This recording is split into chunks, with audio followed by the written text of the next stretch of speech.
Frankie pinahinto ng DSWD ng Mindanao.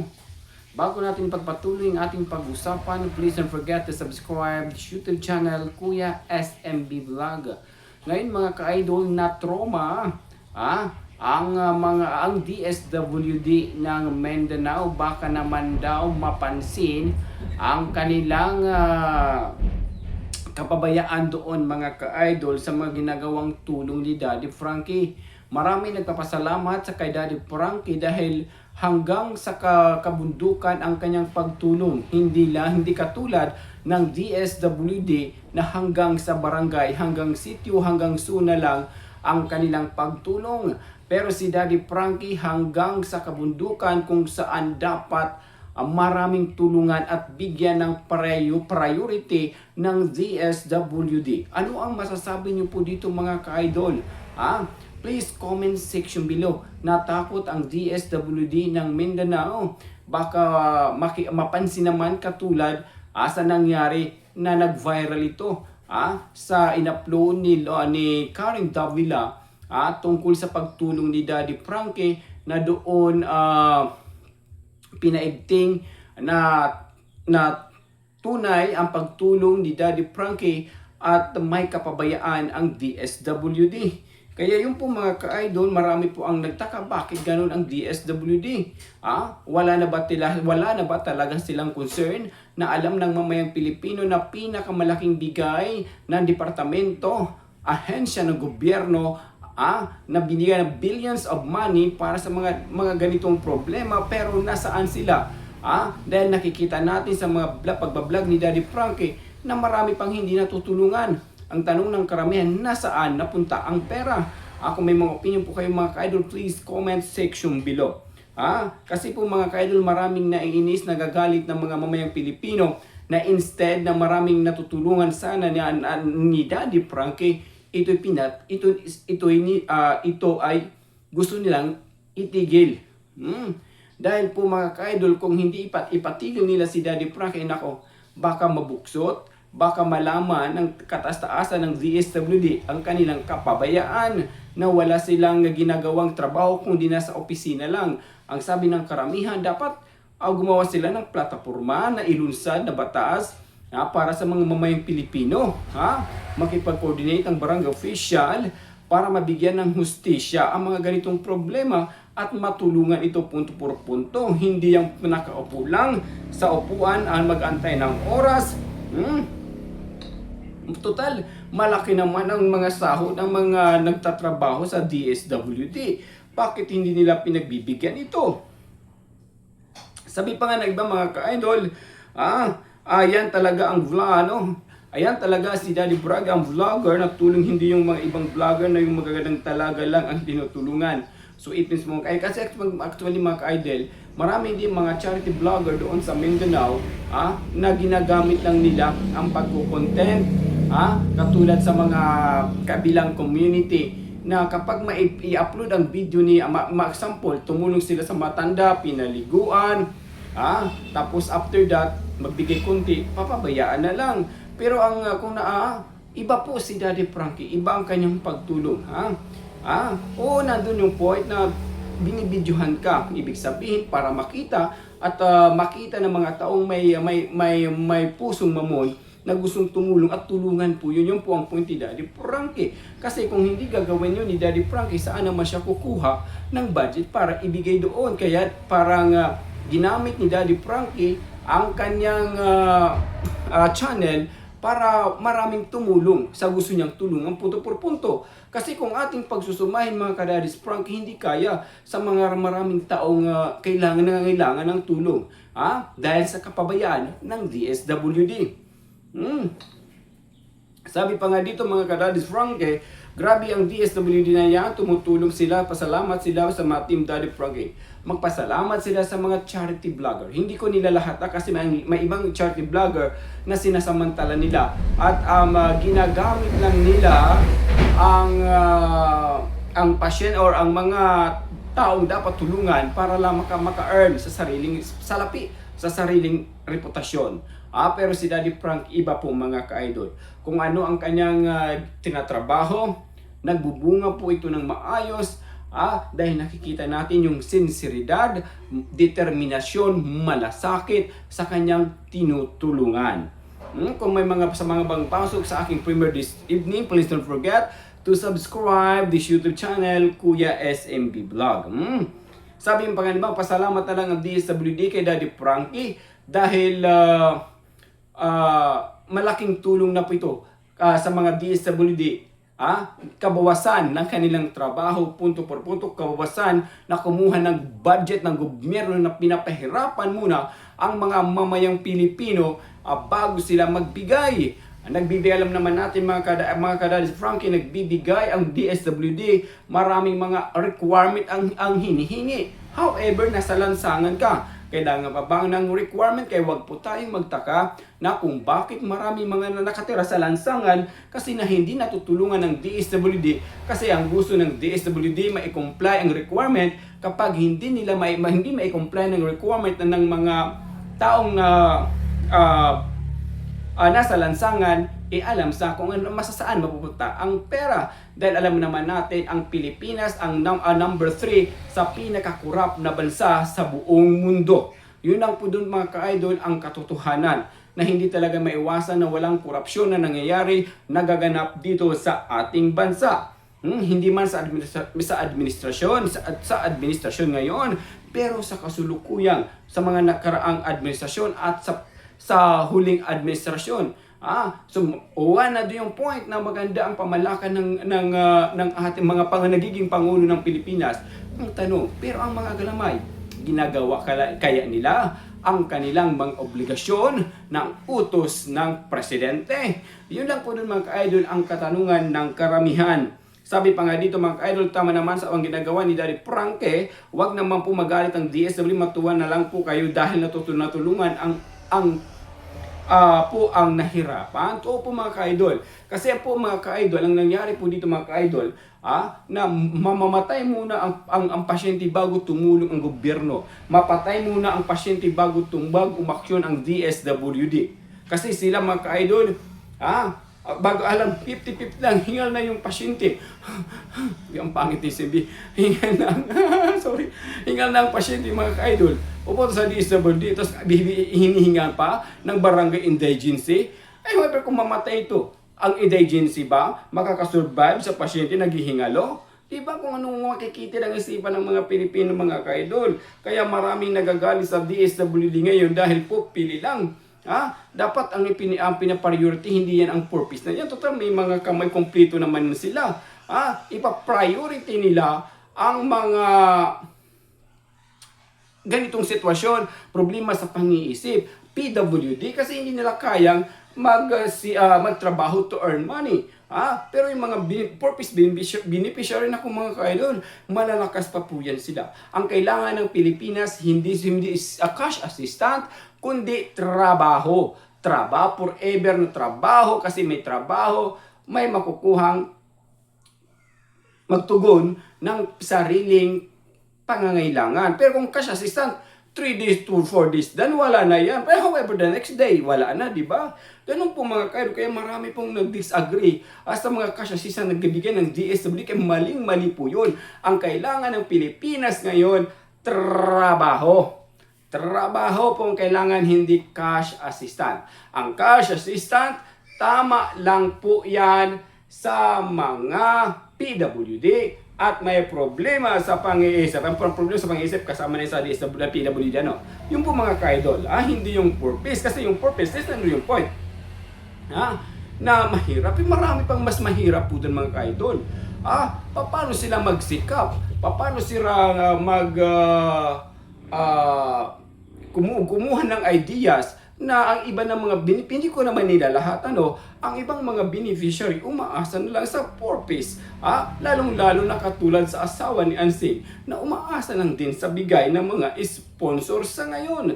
Ganun po mga ka-idol, doon lang po tayo magbase ng example sa nangyayari po dito mga ka-idol. Ginagawa ni Daddy Frank ang lahat para makatulong ng ibang tao na mabigyan ng buhay na napabayaan ng DSWD ng Mindanao. Pero gusto pa ito itigil dahil baka naman makilala at malaman ng nakatastaasan ng DSWD ang kanilang baluktot at kapabayaan sa kanilang region. Ganun lang po dun mga ka-idol. Katulad, asa na sa nakaraan nag-grabe ang viral dito sa social media na naikonta ni Karen Davila si Daddy Frankie.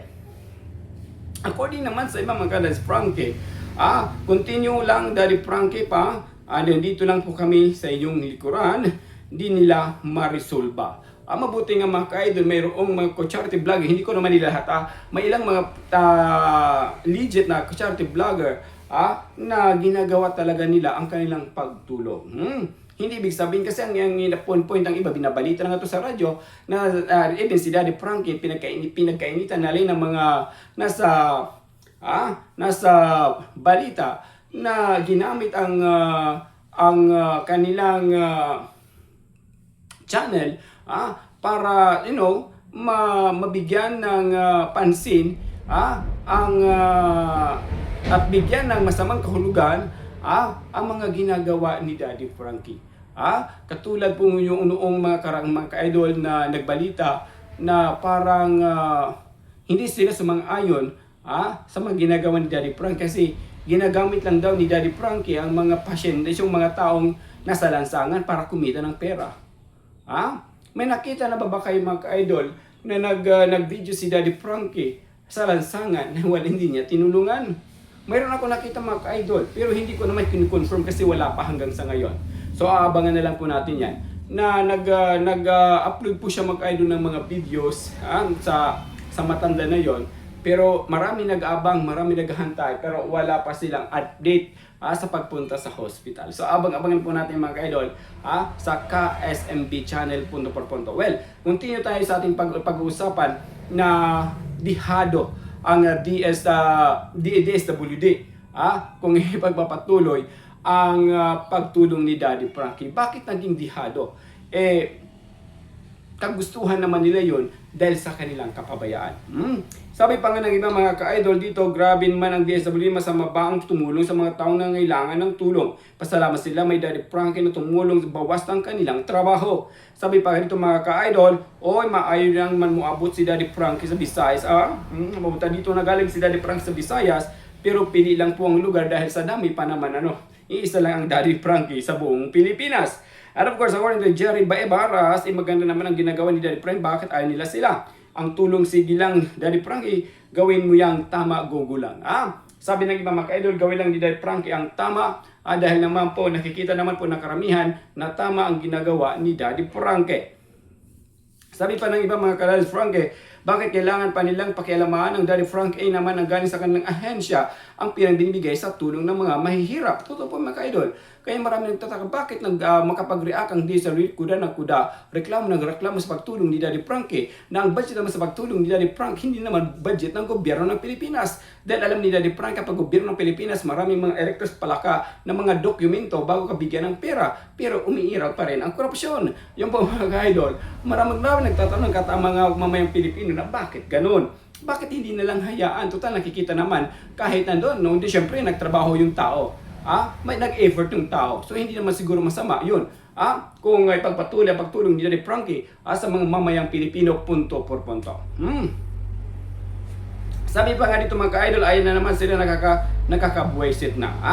Sabi pa nga nila mga nagreklamo na naman bakit hindi sila magsaliksi sa mga dapat tulungan, tumulong sila ng maayos, nainggit na naman sila sa pag tumulong magagalit sila. Dahil nagagalit sila mga ka-idol dahil nalalaman ang kanilang kabusutan, nalalaman ang kanilang kapabayaan, punto por punto. Sabi pa nga ng ibang mga ka-idol, shoutout mo po dyan Kuya S. Blanc, si Sina Pahira, maupay nga ni kami nabuligay, amo na balita, waray upay na DSWD agidaw. Waray po at ibig sabihin na mensahe. Sabi pa nga mga ibang mga ka-idol, good morning Kuya, good morning din sa mga nandyan. Bakit nga ba may taong hindi makita ang maintindi kay Daddy Frankie? Mas gusto ko pa nila maghirap lalo ang mga kapuspala dito. Alam naman natin mga ka-idol, almost mga ugali ng Pilipino, makasarili. Makasarili talaga. Dahil nasanayan po naman itong mga ka-idol, diba nga ginpapatay pinapatay para lang kumita ng pera, diba?